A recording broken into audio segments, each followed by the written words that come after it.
আমার কথা শোনার জন্য আবারও আপনাদের ধন্যবাদ। রাজনৈতিক দল ছাড়া যদি সংস্কার সম্ভব না হয়, তাহলে ৫৩ বছর পরে কেন আমাদের দায়িত্ব নিতে হলো? এই কথা বলতেছেন পরিবেশ, বন ও জলবায়ু পরিবর্তন উপদেষ্টা।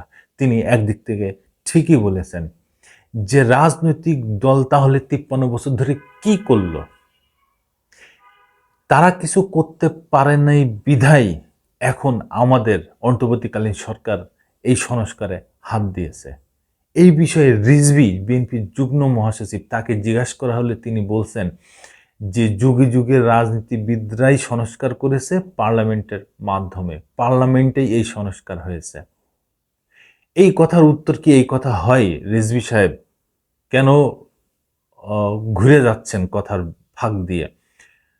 সৈয়দা রিজওয়ানা হাসান উপদেষ্টা বলছেন যে যদি রাজনীতিবিদরাই যদি সংস্কার করতে পারে ৫৩ বছর পরে এসে আমাদের দরকার পড়ে না, তাহলে তো তারাই পারত। তারা পারে না বিধায় তো আমরা সংস্কারে হাত দিয়েছি।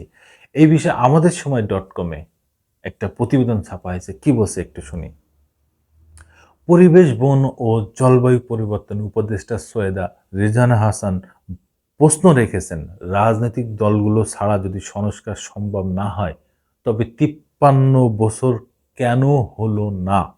রাজনৈতিক দলগুলোকে সেই জবাবটা দিতে হবে।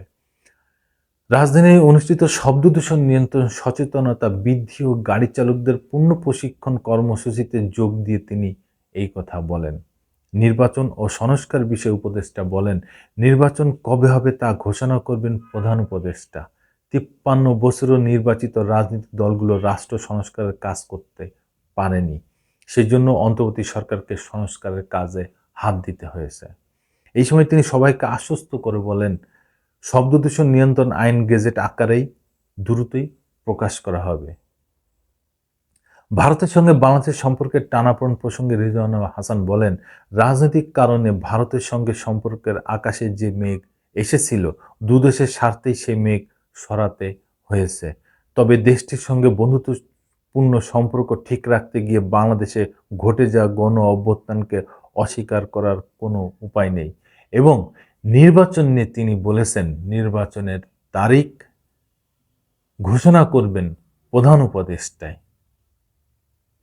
ধন্যবাদ বন্ধুরা, আবার আসবো নতুন কোনো কথা নিয়ে, নতুন কোনো ঘটনা নিয়ে। আমি প্রিন্স।